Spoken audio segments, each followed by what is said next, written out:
pasir-pasir di syurga, kata Nabi SAW, diperbuat daripada butiran-butiran mutiara. Kata Nabi SAW, batu-batu kerikil dalam syurga Allah ciptakan daripada permata lu'lu' dan marjan. Masya Allah. Masya Allah, Nabi SAW menggambarkan kepada kita rumput-rumput di syurga adalah daripada bunga-bunga za'faran. Di dalam syurga Allah ciptakan, Allah hiaskan dengan begitu banyak kebun-kebun dan juga taman-taman. Maka di dalam kebun-kebun itulah mengalirnya 4 batang anak sungai yang Allah telah ceritakan dalam Al-Quran.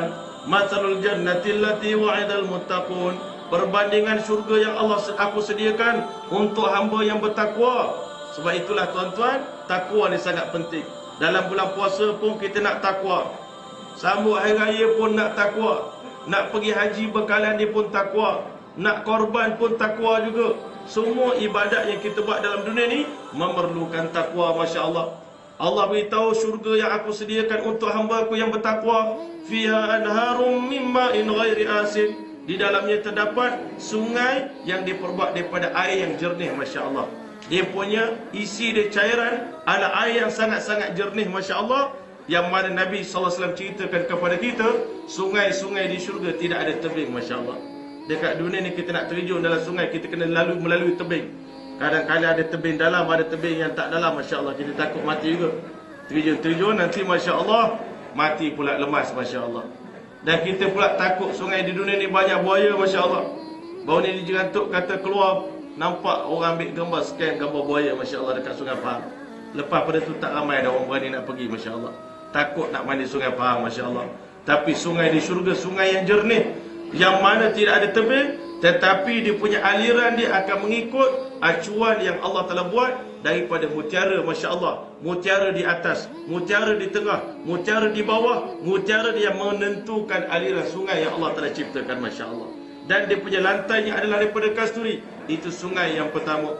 Fiha anharum min ma'in ghairi asin wa anharum min labanin lam yataghayyar ta'muh. Sungai yang kedua, cairannya adalah daripada susu yang tak pernah basi, tak pernah hamis bau dia. Masya Allah. Sungai susu, tuan-tuan, tak pernah tengok seumur hidup.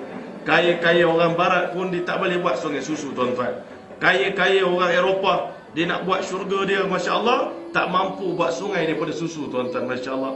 Fiha anharum min khamril ladzatil lisyaribin. Sungai yang ketiga diperbuat daripada arak yang sangat lazat untuk diminum oleh manusia. Ini minuman yang paling lazat, dipanggil ar-rakhiqil makhtum, minuman yang paling sedap. Sebab itu di antara minuman-minuman yang lazat dalam syurga, salah satu daripadanya adalah air daripada sungai Salsabila dan sungai Zanjabila. Allah telah bagi minum kepada kita. Masya Allah. Dan yang keempat, air sungai yang di dalamnya cairannya adalah daripada madu, kata Nabi Muhammad SAW. Masya Allah. Maka sungai tadi boleh mengalir ikut kehendak kita, tuan-tuan. Masya Allah. Kita ini kalau buat swimming pool tu ikut kehendak dia sampai bila-bila pun. Lagu itulah dia punya bentuk dia. Tetapi sungai dalam syurga, dia akan mengalir ikut kehendak kita. Hari ini, tuan-tuan, kita nak sungai itu mengalir bawah lantai. Masya Allah. Masjid kita ni dah lawa sangat, dah kapetnya. Tetapi kalau kita bayangkan, di bawah lantai kita ni sedang mengalir sungai, tuan-tuan. Masya Allah. Bayangkan, nampak ikan-ikannya sedang berenang. Bayangkan betapa indahnya syurga yang Allah SWT ciptakan untuk kita. Maka hadirin yang rahmati oleh Allah sekalian, pokok-pokok dalam taman syurga, Nabi SAW beritahu batangnya daripada emas, kata Nabi SAW, pokok-pokok dalam syurga. Yang kita tanam dengan ucapan subhanallah, alhamdulillah, la ilaha illallah, Allahu akbar. Sekali sebut, tumbuh sebatang pokok buah-buahan dalam syurga, yang mana pokok tadi tak akan pernah rosak, tak akan pernah mati untuk selama-lamanya. Sebab itu ulama kata, subhanallah kita sebut, dia akan dapat manfaat berkekalan. Pokok tadi akan sentiasa berbuah untuk kita, tak akan ada istilah untuk mati, tak ada istilah dia berhenti berbuah sampai bila-bila. Masya Allah. Hadirin dan rahmati oleh Allah sekalian, Nabi beritahu ranting pokok dalam syurga daripada mutiara. Masya Allah. Buah-buahnya sebesar seekor unta. Buah-buah dalam syurga yang mana kita boleh nikmati sambil berdiri, sambil duduk, sambil baring. Masya Allah. Bahkan ketika mana kita berjalan-berjalan dalam syurga bersama dengan isteri-isteri kita, bidadari kita, Masya Allah, di waktu itulah pokok-pokok dalam syurga akan merendahkan dahan di hadapan wajah kita. Dan pokok tadi, buah tadi akan beritahu, Tuan tolonglah petik kami, Eat me please, dia kata. Tolonglah makan kami, nikmatilah kami.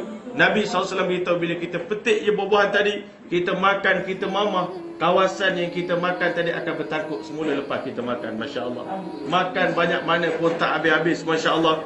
Maka di waktu itulah ahli syurga akan beritahu pada kawan dia, kami dapati apa yang Allah janjikan berkenaan dengan syurga daripada mulut Nabi Muhammad SAW, semuanya benar belaka. Fahal wajatum ma wa'ada rabbukum haqqa. Adakah kamu juga dapati benda yang sama dan neraka? Dan neraka yang Nabi SAW janjikan, neraka itu temboknya 40 tahun perjalanan. Tebalnya tembok neraka Allah Subhanahu Wa Taala. Betul ke? Betul, dia kata, masya-Allah. Adakah kamu betul ke yang Nabi cerita dalamnya neraka jahanam 70 tahun perjalanan? Masya-Allah, betul, dia kata, masya-Allah. Nabi beritahu dalam neraka itu banyak lembah-lembah ataupun tasik-tasik yang beracun untuk direndam ahli neraka dalamnya. Betul, masya-Allah. Dalam neraka macam-macam azab-azab yang Allah bagi, buah zakum, air hamim, segalanya. Betul belaka. Qalu na'am, betul belaka, masya-Allah. Ahli syurga pun kata betul, ahli neraka pun kata betul. Sambil-sambil sembang, ahli neraka nampak sedapnya makan atas meja itu, masya-Allah. Minuman atas meja itu semua sedap-sedap belaka. Tolonglah kalau sebagai kawan, sebagai sahabat, kita kan kenal dulu di dunia. Maka hari ini tolonglah titikkan setitik air daripada air minuman syurga ke mulut aku, ataupun suaklah sesuap makanan daripada makanan syurga ke mulut aku. Dah beribu tahun tak makan, dah lapar sangat, kita kan kawan. Maka apa jawab ahli syurga? Qalu innallaha harramahuma 'alal kafirin. Allah haramkan minuman dan makanan syurga kepada orang yang ingkar, orang tak dengar cakap Allah Ta'ala di dunia. Masya Allah.